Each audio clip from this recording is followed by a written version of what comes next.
Good evening. I am Count Ivan, and this is my sister, Ivanka. Greetings.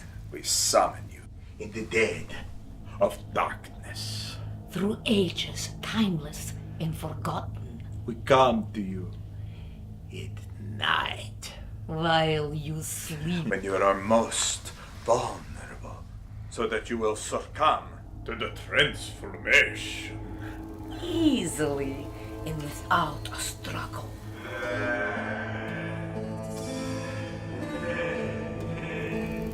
I think it's working. You might be right. That is good. We can begin. Why are we doing this? Because we need their help. Do you not feel the weakness? Yes, I feel it. I do. I do. Our blood, it is thinning. It is. The only way for us to survive if they watch our spooky movies. That is a convoluted premise. Well, I know, but on our budget, it's the best we can get. Well, then it's the only It's the way. only way. And if we get them into our trance, then they will have no choice but to watch our spooky movies. And we will gain strength. And perhaps we will gain lots of hitting on our YouTube. Oh, yes, hopefully that. And then we can become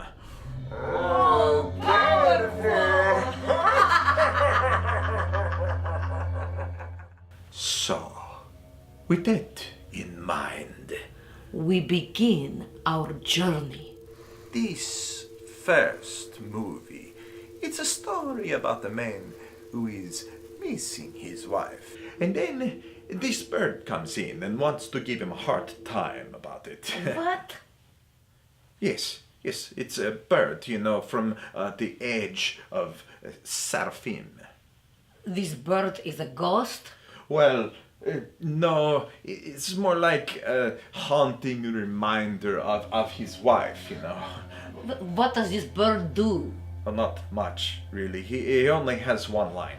He speaks. Oh, yes, he speaks, but he says only one word. What word? Nevermore. Nevermore? Nevermore. Oh.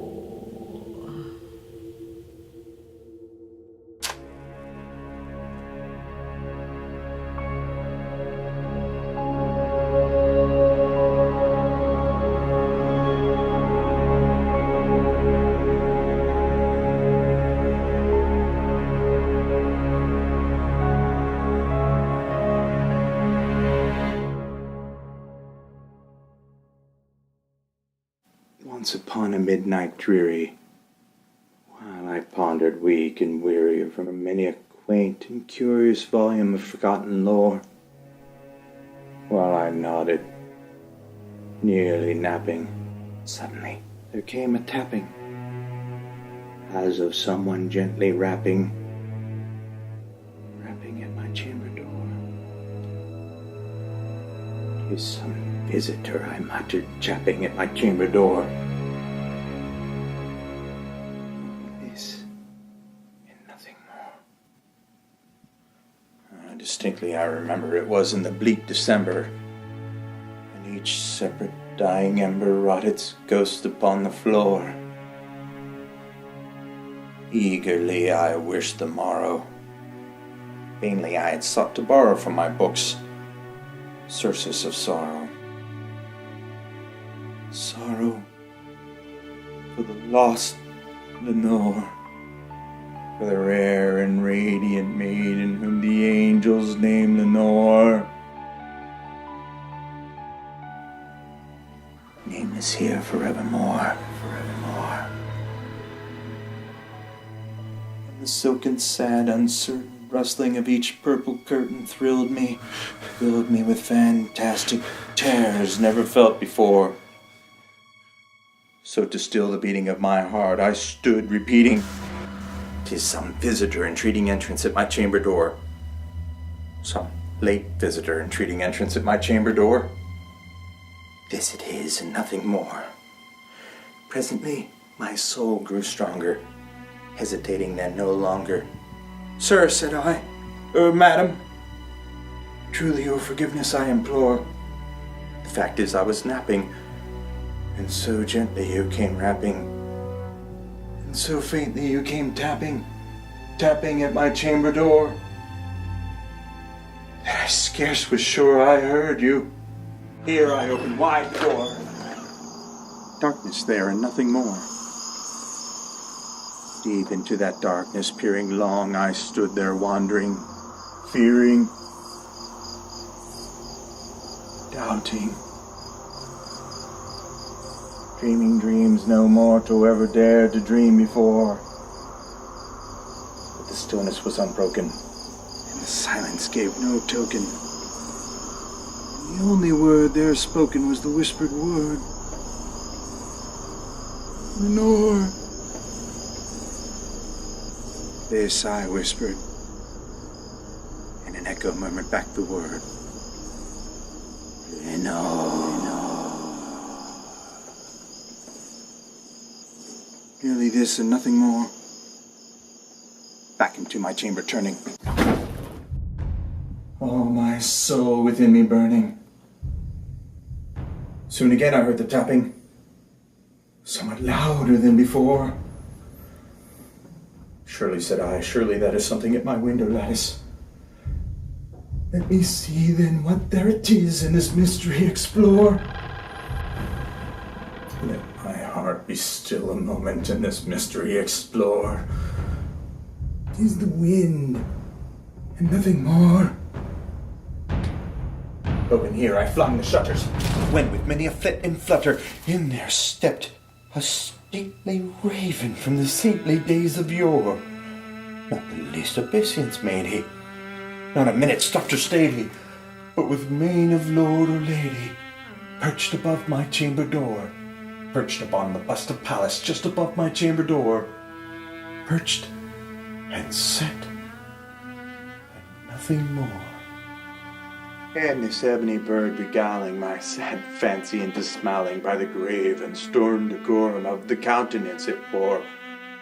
Though thy crest be shorn and shaven, thou, I said, art sure no craven, ghastly, grim, and ancient raven wandering from the nightly shore. Tell me what thy lordly name is on the night's plutonium shore. Quoth the raven, "Nevermore." Much I marveled this ungainly fowl to hear discourse so plainly, though his answer little meaning, little relevancy bore. For we cannot help agreeing that no living human being ever yet was blessed with seeing bird above his chamber door. Bird or beast upon the sculptured bust above his chamber door, with such a name as Nevermore. But the raven sitting lonely on that pallid bust spoke only that one word, as if his soul in that one word he did outpour. Nothing further than he uttered, not a feather than he fluttered, till I scarcely more than muttered, "Other friends have flown before. On the morrow he will leave me, as all my hopes have flown before." Then the bird said, "Nevermore." Startled at the stillness broken by reply so aptly spoken. "Doubtless," said I, "what it utters is its only stock and store, caught from some unhappy master whom unmerciful disaster followed fast, and followed faster till its songs one burden bore, till the dirges of his hope that melancholy burden bore of nevermore.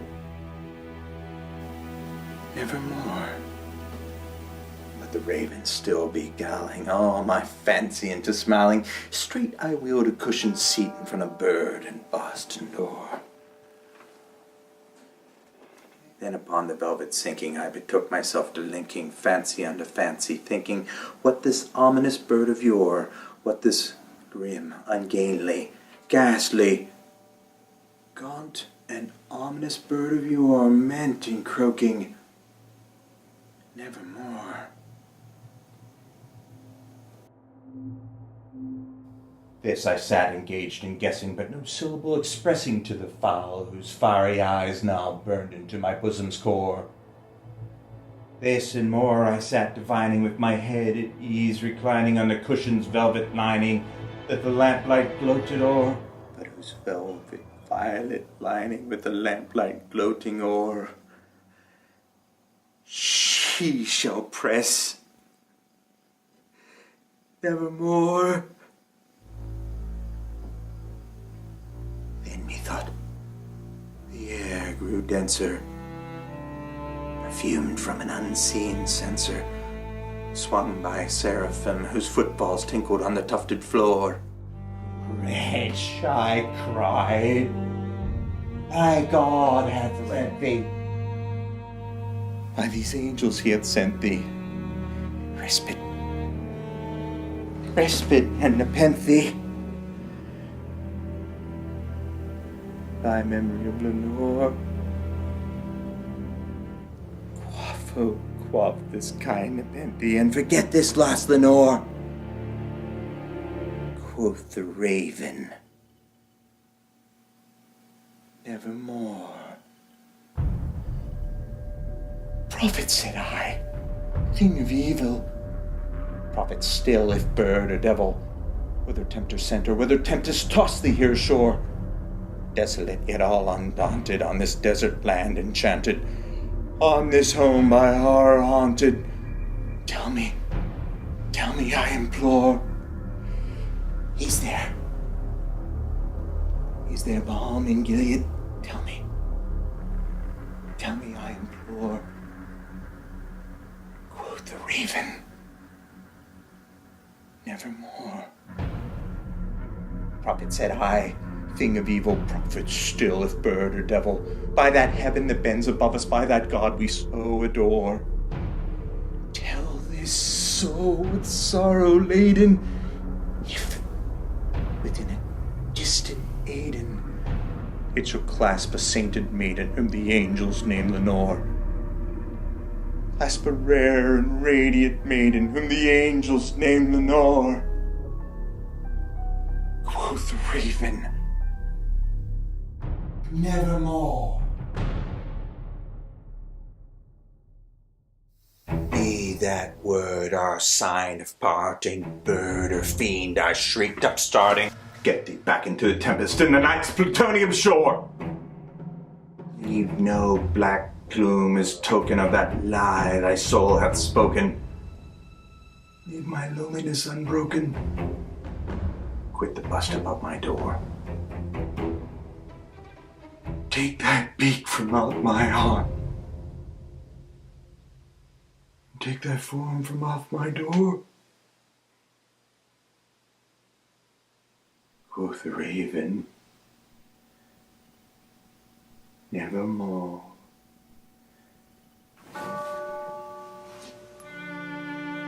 And the raven, never flitting, still is sitting on the pallid busted palace just above my chamber door. And his eyes have all the seeming of a demon's that is dreaming. And the lamplight o'er him streaming throws his shadow on the floor. And my soul from out that shadow that lies floating on the floor shall be lifted nevermore.